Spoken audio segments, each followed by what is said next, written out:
Hello everyone, good morning. आज हम financial planning एक masters of commerce post graduation course का एक सब्जेक्ट चूज़ कर रहे हैं, जिसकी हम वन बाय वन सारी वीडियोस क्रिएट करेंगे। तो हमने फर्स्ट चैप्टर पिक किया है, that is introduction to financial planning, क्योंकि इस सब्जेक्ट का नाम भी फाइनेंशियल प्लानिंग है। फाइनेंशियल प्लानिंग सिर्फ एक पेपर के पर्सपेक्टिव से कि हमें पढ़ना है और पेपर क्लियर करना है के लिए इम्पॉर्टेंट नहीं है, बट हम डे टू डे एक्टिविटी में भी फाइनेंशियल प्लानिंग करते हैं, जो कि बहुत डिफरेंट रोल्स में हमारी हेल्प करती है। So let's split the word that is financial planning into financial and planning. Financials में क्या आता है, मतलब हमारा पैसा, मनी जो हम यूज़ करते हैं, जो हम डे टू डे एक्टिविटीज़ में यूज़ करते हैं, जो हमारे पास नहीं होगा तो हम अपने एक्सपेंसेस नहीं कर पाएंगे, या हमें बाकी जहाँ के लिए भी पैसे चाहिए, not only for the house hold expenses but बाकी डिफरेंट एक्सपेंसेस के लिए भी हमें पैसे चाहिए, फॉर इन्वेस्टमेंट पर्पसेंग तो हमें पैसा चाहिए। Then planning plays a very important role, because आपने पैसा कहाँ इन्वेस्ट किया है, या कैसे आप इन्वेस्ट करना चाहते हो, या आप कहीं पे पैसा इफ़ेक्टिवली यूज़ करना चाहते हो। बहुत ही सिंपल सा एग्जांपल है, हम अगर अपना मंथली एक्सपेंसेस देखें, अगर हमारे घर पे for example 10,000 rupees as a expense आता है, तो हमारी जो मदर्स हैं वो ये प्लान करती है कि उस 10,000 को कितना इफ़ेक्टिवली यूज़ कर सके। तो प्लानिंग का मतलब ये होता है कि आप कैसे उस रिसोर्स को इफ़ेक्टिवली यूज़ कर सको ताकि उसका आउटपुट अच्छा मिल सके।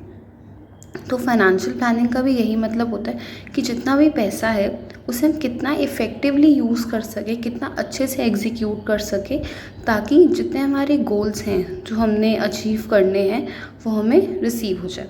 हम लोग जब पढ़ते हैं तब भी हम एक शेड्यूल क्रिएट करते हैं, हम प्लान करते हैं कि हम फॉर एग्जांपल 12 आवर्स स्टडी करेंगे, 12 आवर्स को भी हम डिवाइड करते हैं कि हम 2 घंटे इस स्पेसिफिक सब्जेक्ट के लिए यूज़ करेंगे, तो 30 मिनट्स हम लोग किस सब्जेक्ट की रिवीजन के लिए यूज़ करेंगे। तो ये प्लानिंग होती है।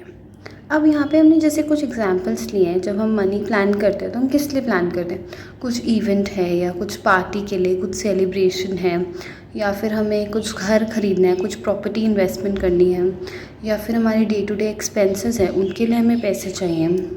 कई बार हम लोग कुछ इंटरनेशनल ट्रिप्स के लिए पैसे इकट्ठे करते हैं ताकि अच्छे से प्लान कर सकें। एजुकेशन के लिए, हायर एजुकेशन के लिए बहुत लोग फाइनेंशियल प्लानिंग करते हैं। देन बहुत सारे ऐसे अनसर्टेन चेंजेस भी होते हैं जो आ जाते हैं, उनके लिए हमें पैसे चाहिए होते हैं। तो इन सब के लिए हमें पैसे, इनफैक्ट बहुत ऐसे सारे रीजंस भी हैं, ये तो कुछ एग्जांपल हैं जिनके लिए हमें फाइनेंशियल प्लानिंग करनी होती है। ऐसे बहुत सारे डे टू डे लाइफ में हमारे पास 100+ ऐसे एग्जांपल्स मिलते हैं जिनके हमें फाइनेंशियल प्लानिंग करनी होती है। तो financial planning is very important, जिससे हमें बेटर नॉलेज मिलती है। अगर आपको अपना पैसा कहीं सही जगह इन्वेस्ट करना है ताकि उसका अच्छा आउटपुट आपको मिले, तो आप किसी बाहर इंसान के पास जाके एडवाइस लोगे, उससे बेटर आप खुद एक बेटर नॉलेज लो और उसके बाद अपना एक फाइनेंशियल प्लान क्रिएट करो कि आपका ये गोल है, आपको इस टेन्योर में, फॉर एग्जांपल 5 इयर्स में या 10 इयर्स में, जैसे मेरा टेन्योर है कि मुझे 5 इयर्स में अपना एक घर खरीदना है, तो आपका कितना इन्वेस्टमेंट लगेगी, कितने पैसे हैं अभी मेरे पास, मुझे कितने पैसे चाहिए होंगे। तो ये सब के लिए फाइनेंशियल प्लानिंग करनी होती है।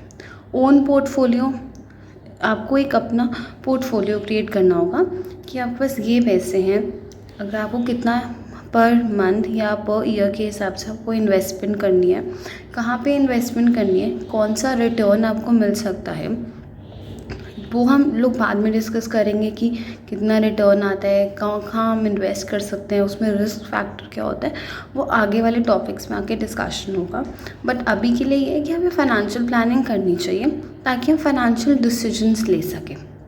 फॉर एग्ज़ाम्पल मैंने 2 डिफरेंट प्लान्स बनाए, जिसमें एक में मुझे 5 इयर्स में मेरा गोल अचीव हो जाएगा और एक में मुझे 7 इयर्स में हो जाएगा। बट रिस्क फैक्टर मेरा 5 इयर्स में ज़्यादा है और 7 इयर्स में रिस्क फैक्टर बहुत कम है, तो मैं 7 इयर्स ज़्यादा प्रेफर करूँगी।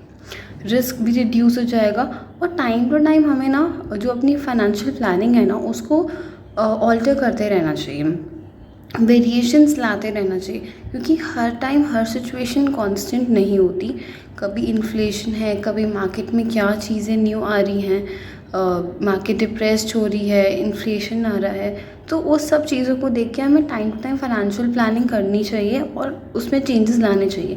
हमें एक फिक्स प्लान को लेके आने वाले टाइम में हम लोग चीज़ें अचीव नहीं कर सकते। We have to be alter, और हमें अपने प्लान्स को ऑल्टर करना चाहिए। So in the next video will start with the next topic. Till then, thank you so much.